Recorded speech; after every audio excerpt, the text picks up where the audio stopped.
Okay, so welcome everybody to our Friday night show. We have a teaser picture up. We're going to have a really interesting guest in just a second. But I thought, first of all, I should introduce us. She's Cheryl. He's Ken. And we love to make content to help people that travel with challenges. So, one of the first things I like to do is ask everybody where they're watching from. So, if you would, in the comments, Pam, I see you. You're here. Pam was here early. She's always here. But let us know where you're watching from. And we'll get started with our interview here in 1 second. We have with us today Jaime Bricker.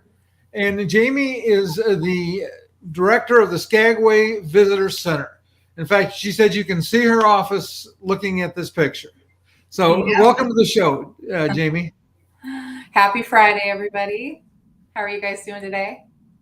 We're good.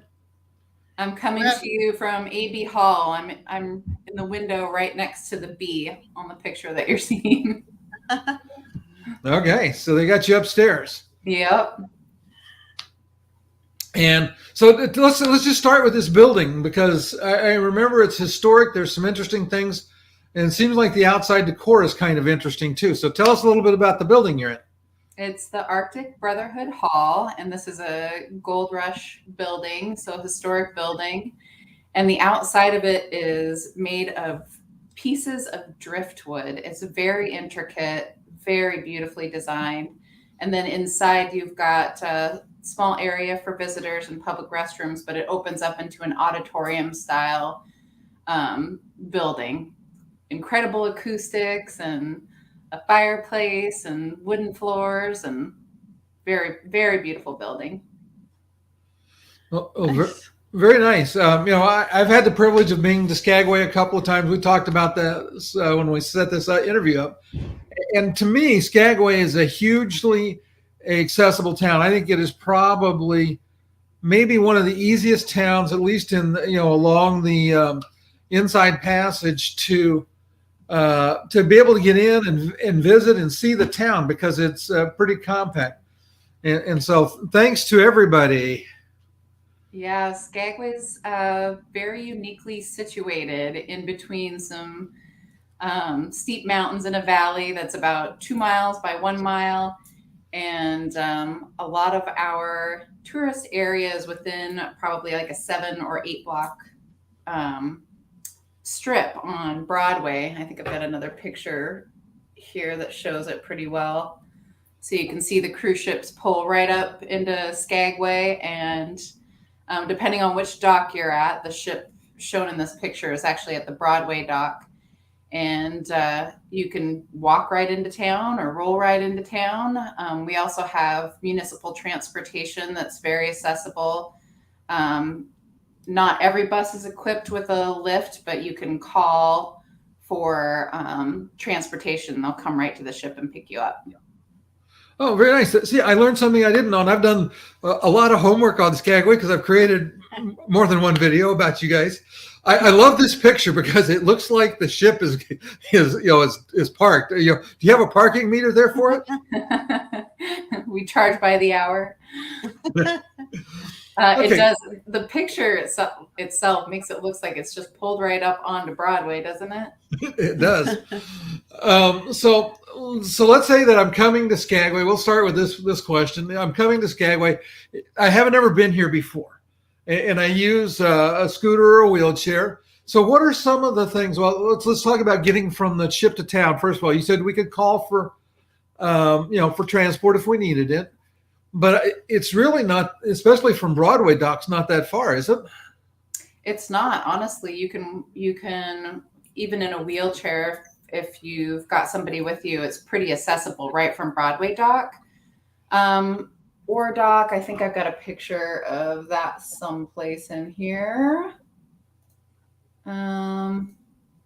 This is Ore Dock, which is right next to Broadway dock, so it's a little farther to go.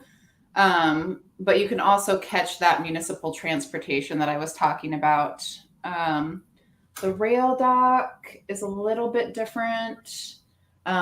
They have golf carts. I don't have a picture of it here, but they have golf carts that can take people from the ship to an area where they can catch municipal transportation, but it's not very accessible for a wheelchair. So if you're at Rail Dock, you should probably plan on going a little bit farther, maybe a half a mile at times to get to that municipal transportation. Okay. And I don't remember.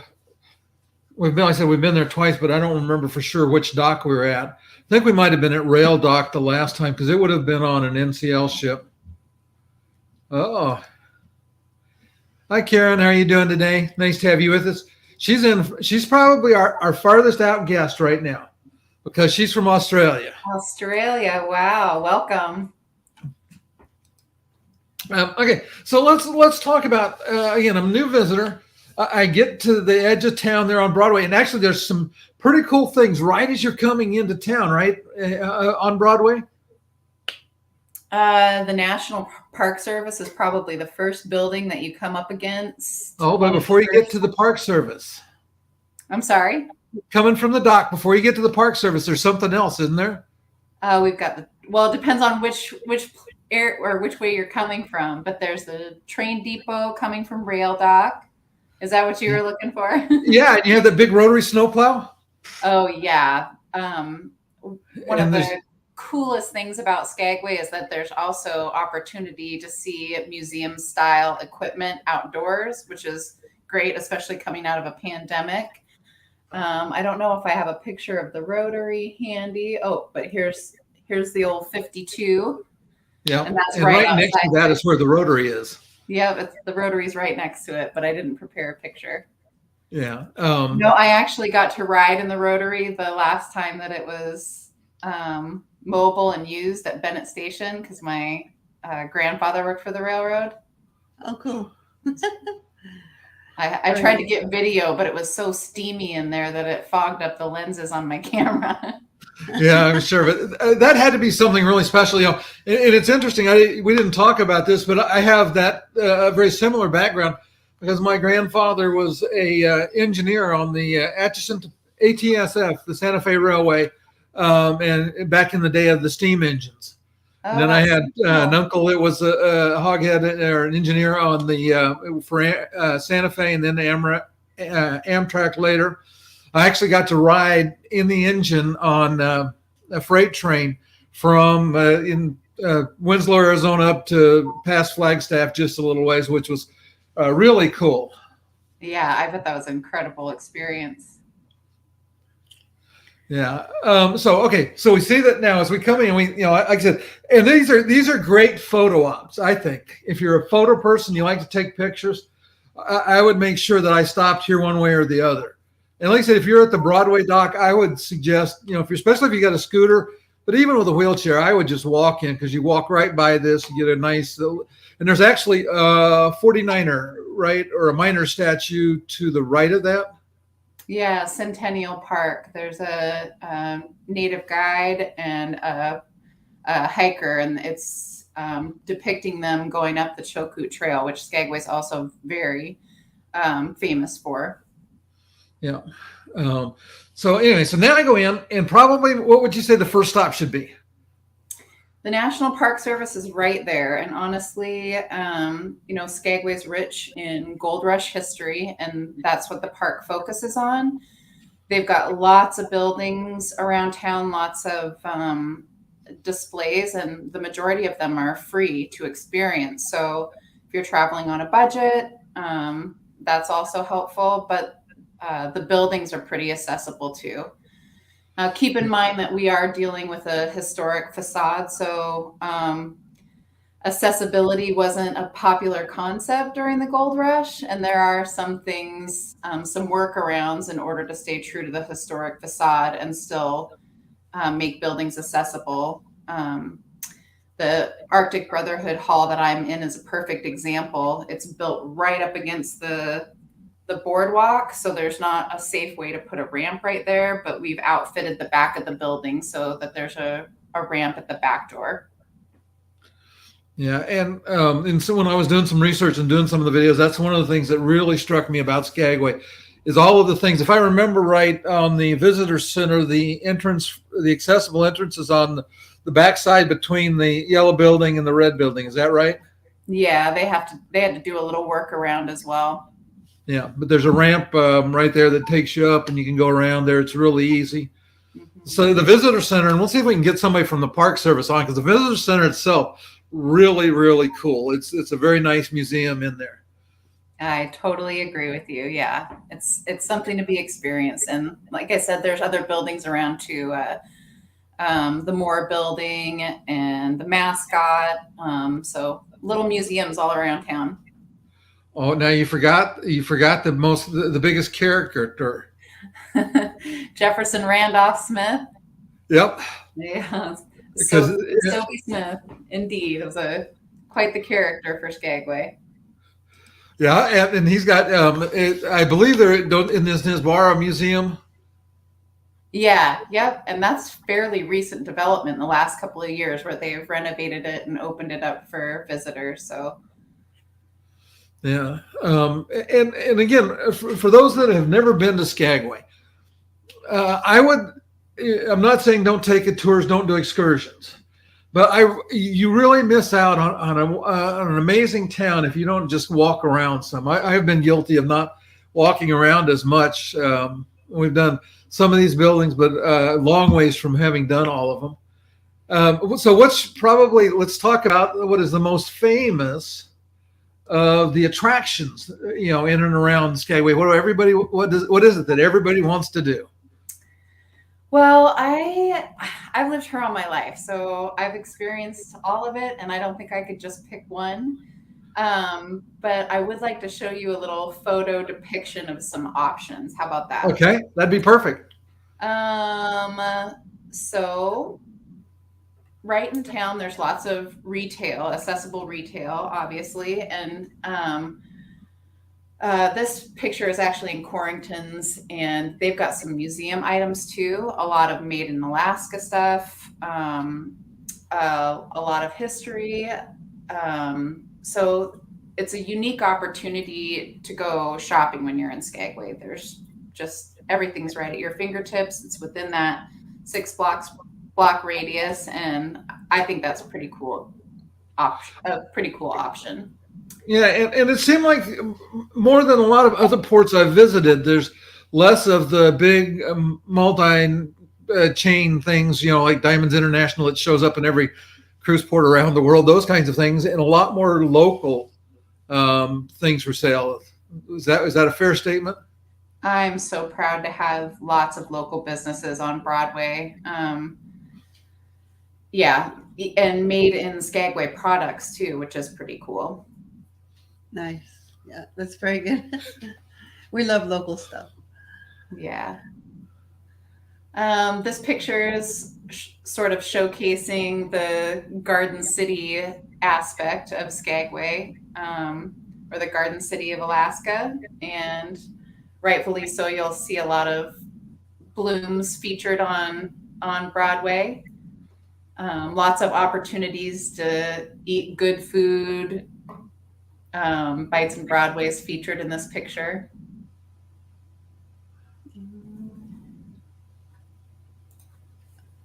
The Red Onion Saloon. Showcasing their pizza and some of their local talent. Yeah, and if my memory serves me, this building has a really interesting history. Tell us a little bit about it.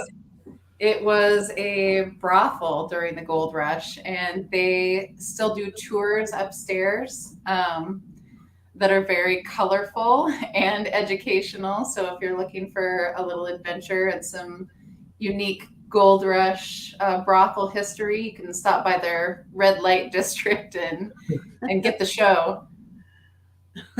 Oh, but there's let's talk about the building itself, because the building itself had two very unusual things happen with it. I'm not sure what you're alluding to, Ken. Okay, so is that where that building has always been? I'm not sure. No, they moved it. They put it on. See, I've done my history, so I'm sorry to stump you with a question there. But they actually moved the building. they put it on rollers, on logs, and rolled it. It was a couple of blocks over. And when they parked the building, they made a mistake. They faced it the wrong direction. Oh. So they literally cut the front of the building off and the back of the building off and swapped the ends and put it back together. And you can see the seam. So, I like it. They forgot to mention that in my tour last year. yeah, I would fuss at them. At least that's what I think it's in the website for them that it talked about that I read. But yeah, it's like I said, it's an interesting place. Okay, let's go to your next picture. There's lots of food opportunities here. Everything from seafood to American cuisine. And I think this shot was taken at Starfire. It's a very popular Thai restaurant in town. So I'm a foodie and I love to get all the goodies.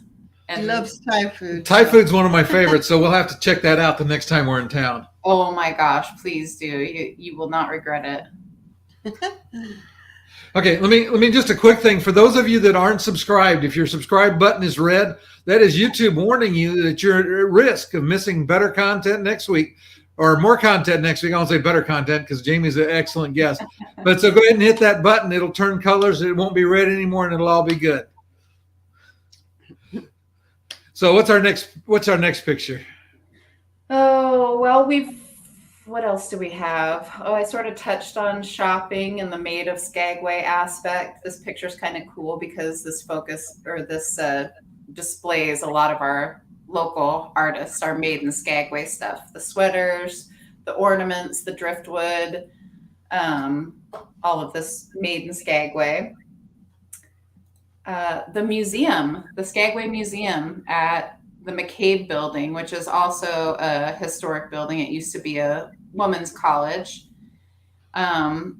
Beautiful stone building. I don't think I pulled a picture of that, but I just visited the museum last week for the first time since the pandemic rolled out, and it's uniquely accessible to nice wide areas to move through.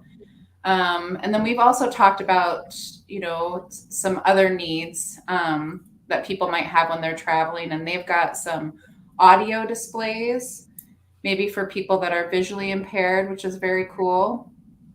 And so that's an option. Okay. And there's kind of an interesting thing kind of next door to this building too. The sculpture garden? Well, no, but next to it to the right, there was an old building or something that burned down that just has the chimney, right? Oh yeah, the Pullen house, yes. Yeah. They're actually redesigning that area right.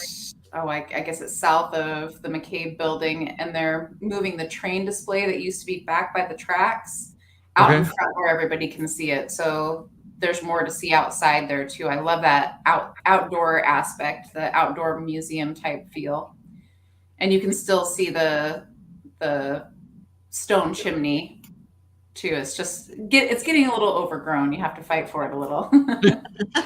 Yeah, I when I did the last video I did, some of it was street view. And okay, so Pam asked a question. Let me put Pam's question up. And for anybody that has questions, do like Pam did, just put them in the comments and we'll get to them. So she said, are doors to buildings and shops in town electric? So do they have automatic door openers? I'm so glad Pam asked this. I actually reached out to a woman in town. She's got several children that are special needs. And I asked her as a resident what her suggestions would be to improve accessibility in Skagway. And one of them was to outfit more of the buildings with those electric doors and those openings. And again, that's a challenge when you're trying to meet that historic facade of the Gold Rush style buildings, but it's certainly something that could use a little more attention. It's not as prominent as you would see in other communities. Okay, and I'll Luckily, get we're a to very friendly town, and lots of people open doors for you. I was, it's our minds were reading exactly the same because that's what I was getting ready to ask you. Because that's what I noticed is everybody seemed to be really friendly, and there'll be a lot of people in downtown, especially if you get a day when there's more than one or two ships and it gets really busy. So there'll almost always be somebody that'll be nice enough to open the door. And so Sheila asked about the sculpture garden. The You were talking about outside the building, there was a sculpture. outside of the McCabe building, there's a sculpture garden. And so it's just a unique little area where they've got some really neat statues, and it's outdoors. Again, one of those favorable tours during pandemic time. Absolutely beautiful. Definitely check that out. Okay. And then pretty close to the McCabe. Well, actually, what do you have next on your slides? I don't want to get your slides messed up. I didn't organize them in any particular. Oh, okay, well, that's fine because there's within a fairly short walk from that building. There's another building that is kind of historic. There's two buildings on the same spot. One was the original, and one's is a more recent version. Oh my goodness. It's one of the Park Service. Next time we do this, we're going to have to organize our slides prior to. No, I was talking about it because there's a house there that the people, the founders of Skagway lived, and they have the old wooden, the log cabin is there, and then the the Moore building, one of the museums. I sort of touched on that when we talked about the National Park Service and all the buildings that they own around town and the museum style that they have set up for those. Yeah, the Moore building's pretty cool too. Yeah. Now, if my memory serves me, I don't think the log cabin is readily accessible. I think you can get to the door, but I mean, you can see in it. It's just a one-room log cabin. But I don't remember there being a ramp there, but I'm not sure. I actually watched the YouTube video that you did with some slides, just pictures of Skagway, which was very well done. Excellent. Oh, thank you. And you had mentioned that, there were some challenges to getting into that building. Yeah, but the new house is I say new, it's probably a century newer, maybe, but or maybe not quite that far, but it's not long ways from being new. But yeah, that's I just right along in that area. There was all those things that were pretty cool. So if we get out, let's talk about Skagway and getting out of town a little bit, because your former employer has a pretty big attraction there in town. White Pass and Yukon route, narrow gauge railroad. It's one of the main attractions in Alaska, and it's famous for a reason. It's just absolutely breathtaking. It's a engineering marvel, honestly, and it's very accessible as well. They've got lift cars, and there's also tracks that lead to each one of the cruise ships, so they can essentially pick you up right at your cruise ship, and that's obviously a very good selling point for somebody who's mobility challenged. Yeah, and the one thing I would encourage, and I'm sure that Jamie would agree with this, is if you want to do the train as a shore excursion from the ship, book that early, because that's probably one of the more popular excursions out of there, because it is such a unique journey. So let's talk a little bit about what White Pass is, and let's do a little history. We won't do a lot of history, but let's do a little history. So what was White Pass? How did it become prominent in Skagway's history?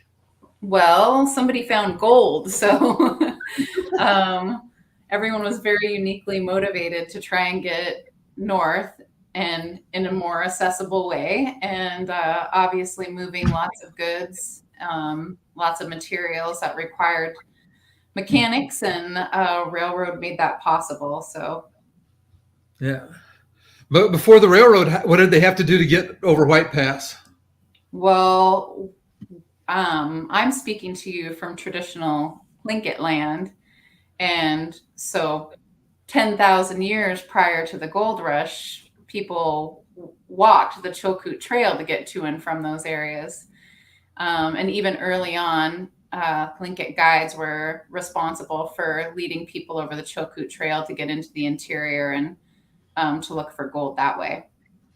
Yeah, and in the museum at the Park Service Museum, they talk a lot about that because and there was a movie, and I forget the name of the movie about it, but they go up. They used to have to walk up over White Pass in the wintertime, carrying, they had to, I think it was a ton of goods they had to pack up the side of that hill.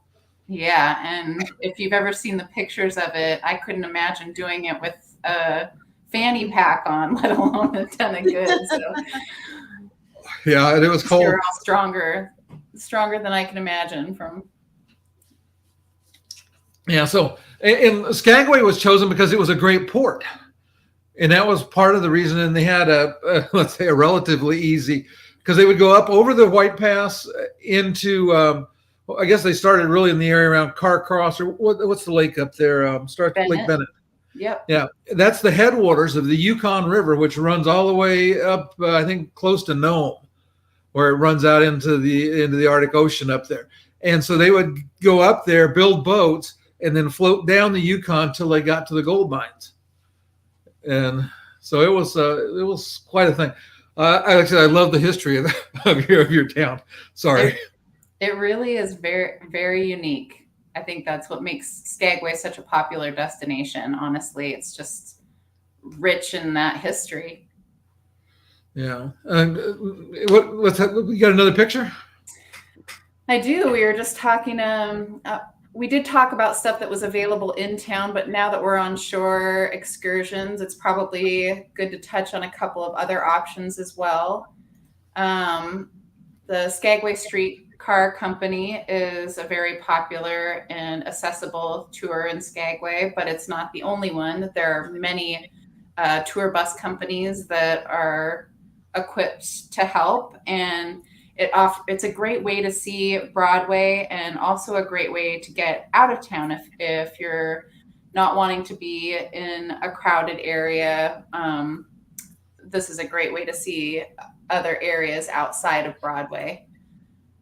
This is the overlook. A lot of the tour companies will take you to this area, and you get that beautiful view of the Port of Skagway.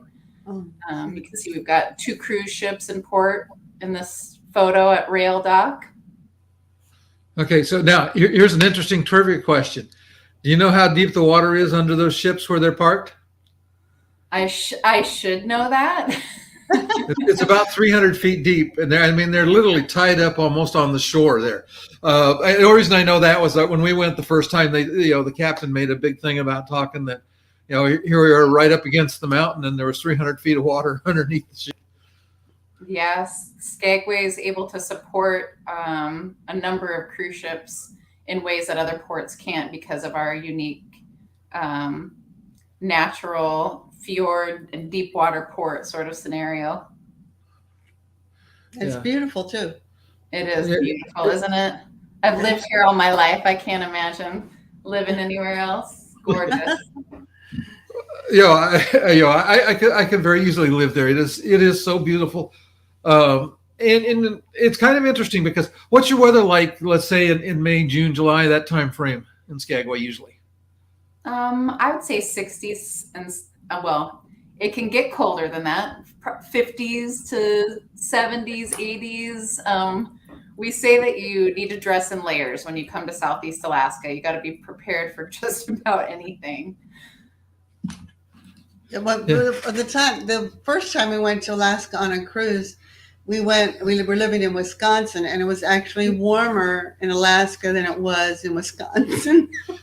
And then late April, late May. Late May, yeah. Yeah, so needless to say, I had to give my friends a hard time back at home, saying it's a shame that you got to go to Alaska to warm up over where we lived. Yeah, and for some reason, 75 degrees here feels like 90 degrees someplace else. Yeah, I was going to say the other thing that's kind of been unique for us, at least, both times when we've come into Skagway in late May, we've had amazing weather. It's been, basically sunny, dry. I know it's not that way all of the time, but we've been very pleased with Skagway's weather that time of year. Yeah, you've been fortunate because it's not always that good, but we always hope for the best. Yeah. Okay. So next picture. We were talking about tour options. There's some other great accessible options. Speaking of the Garden City of Alaska, this is Jewel Gardens, and they also have a glass blowing facility out there that's fairly interactive. Oh, very cool. There's a couple of companies in town that offer gold panning. I believe this is out at Alaska 360, out at the Dredge, and that's pretty accessible as well. There's some more gold panning opportunities right here in town on Broadway.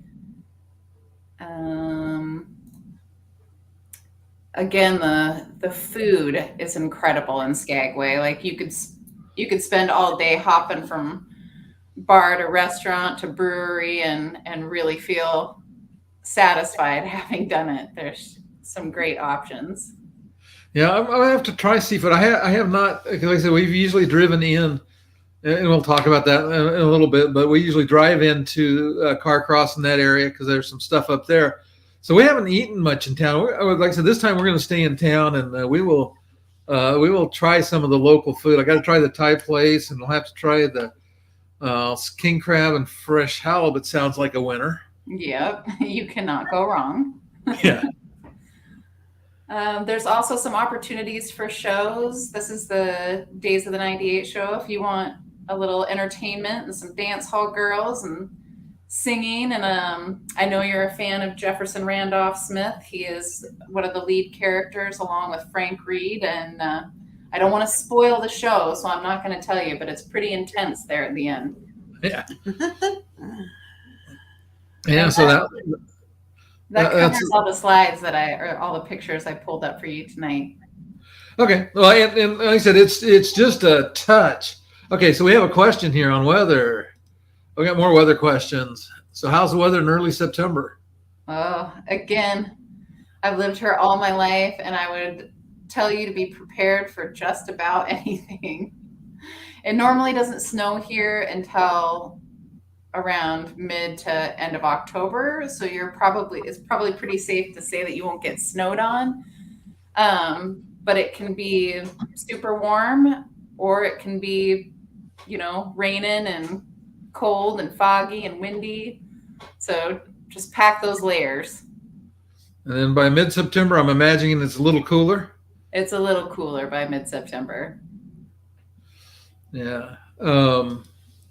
So I'm sure you've driven into Carcross and seen what's in and around Carcross and beyond.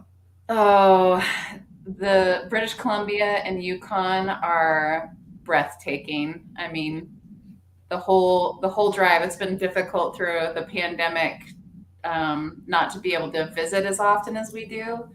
I had to get my teenage son an appointment at the orthodontist just so I could make the drive and enjoy the view. But yeah, it's glorious. It's a beautiful drive. Lots along the way. You guys have been, right? Yes, yeah. Several times. And you be prepared if you don't like heights. It's a long way up that hill to drive. Just keep your eyes on the road. Yeah, the pass from Skagway up to White Pass is about 20 miles, and it's quite the grade. Yeah, it is. And what Cheryl really doesn't like is she's got a little bit of thing with heights, and I have a little thing about wanting to look off the edge on her side. Oh, I can feel the tension in that car right now. Yes. Oh, and then there's like a little restaurant at an overlook, and that actually goes over a gorge or something, a walkway that you can walk across the gorge. Yeah, the Yukon Suspension Bridge. Yeah. Yeah. That's a beautiful area too. Oh, you're making me miss the Yukon so much. Oh, it is such an incredible journey in. So right after you get to Carcross, what are some of the things that are pretty cool out there? Well, there's a lot to see in town. There's the train depot and some little stores. There's a place that they call the Commons where lots of local artists can showcase their their work. Again, food is something I would recommend in Carcross. A little farther down the way too is the smallest desert in the world, and I mean, it's just what you think it is. It's the smallest desert, but in the strangest location in the middle of this Alaskan wilderness, and it's a desert.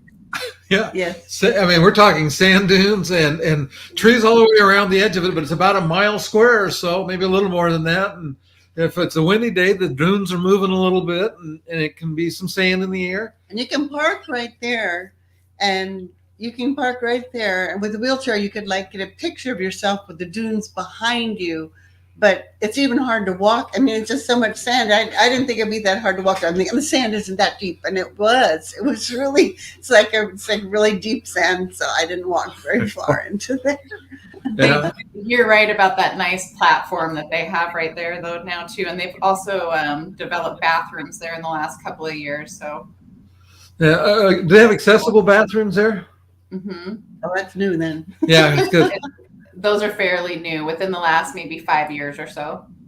6 years. One of my favorite pictures that I have is along the road, and I think it's before you get to Carcross. It'd be on the left side if you're headed toward Carcross. There's a couple of old outhouses that are sitting up on a thing that they're not in use anymore. But it's like tandem outhouses side by side. I thought that was pretty cute. Okay, so let's go a little bit past the Carcross Desert. On the other side of the road, there's one more thing that's really worth the trip up in there. I bet you're talking about Emerald Lake. Uh-huh. Have you ever seen anything so turquoise and beautiful in all your life? It is amazing, and it really depends. If you got a bright sunny day, it is incredible. On a cloudy day, it's pretty. I mean, it's never not pretty. But on a sunny day, man, it is just knock your socks off beautiful up in there. Oh, and the one thing, if you can get a really still day, then plan to have time to take photos on a lot of the overlooks, because the mountains reflecting down into the water as you pass like Bennett Lake and some of those places along in there, it's just like a one-time opportunity. We didn't stop one time and get pictures when we were there, and it was really still. And I miss it, because the next time we went, if it's rippling a lot, it's just not the same effect as this mountain reflecting right into the water. Yeah. You're right. It's like a mirror. It's so beautiful. Yeah. Yeah. So there's some amazing things to see and do in Skagway. We didn't talk. Let's talk about a couple things, because I have some friends. I don't know if they're on this show tonight, but I suggested they watch.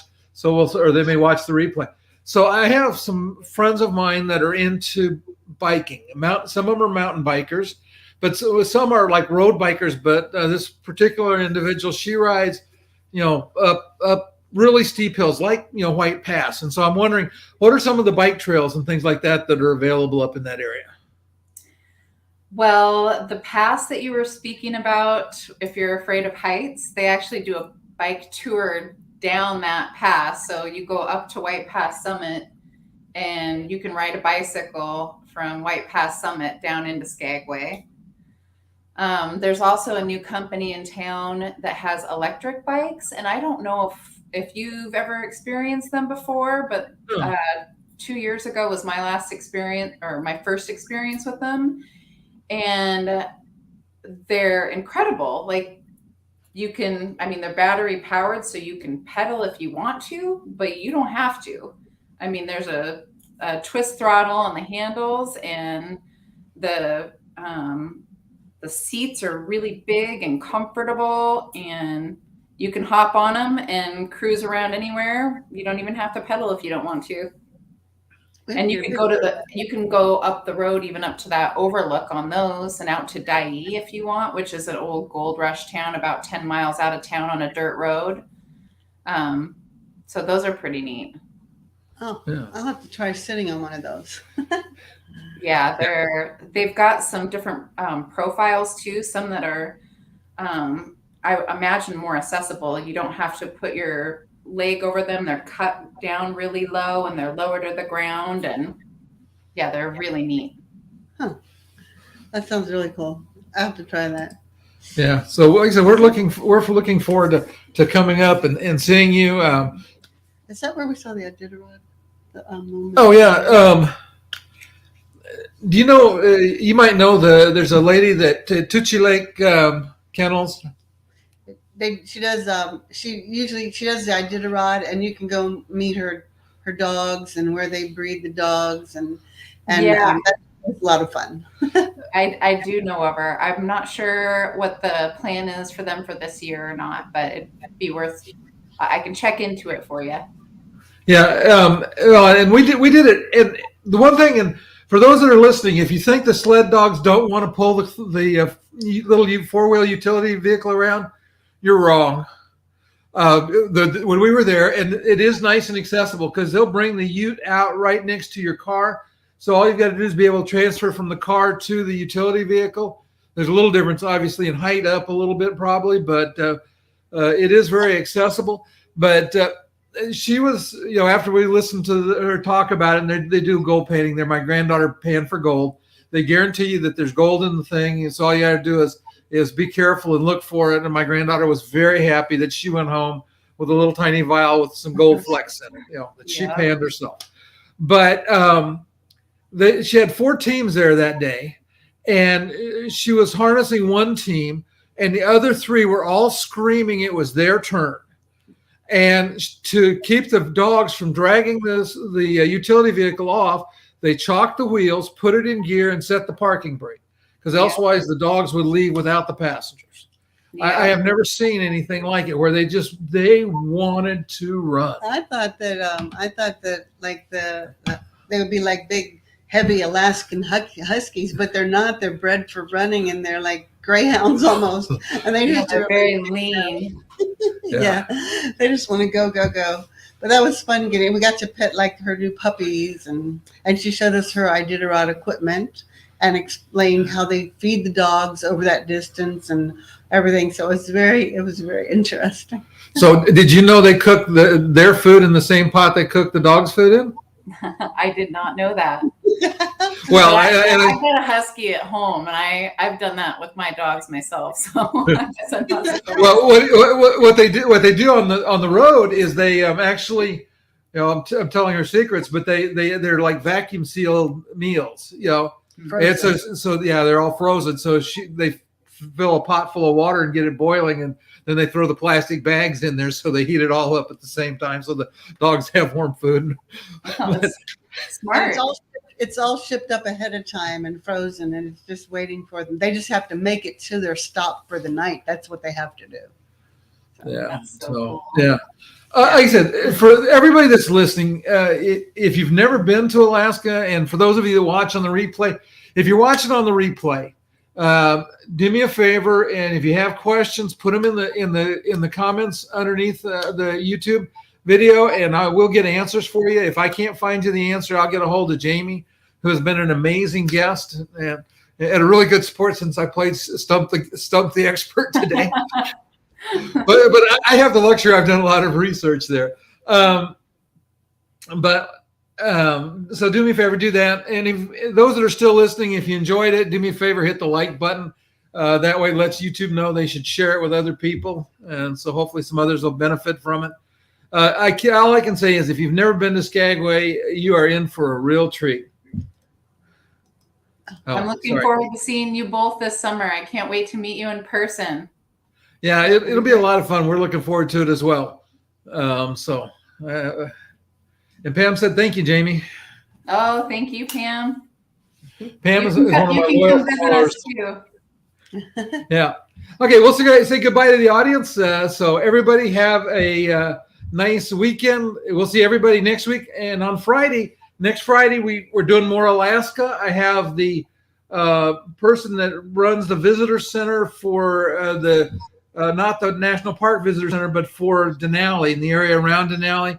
So we're going to talk about if you want to go see Denali and where you can stay, what accessibility is like in that area. I have found there are some accessible tours into Denali, into the national park. So we will talk about with her on Friday next week, 9:00. Bye. Gulish Hawa. Happy Friday. Thank you.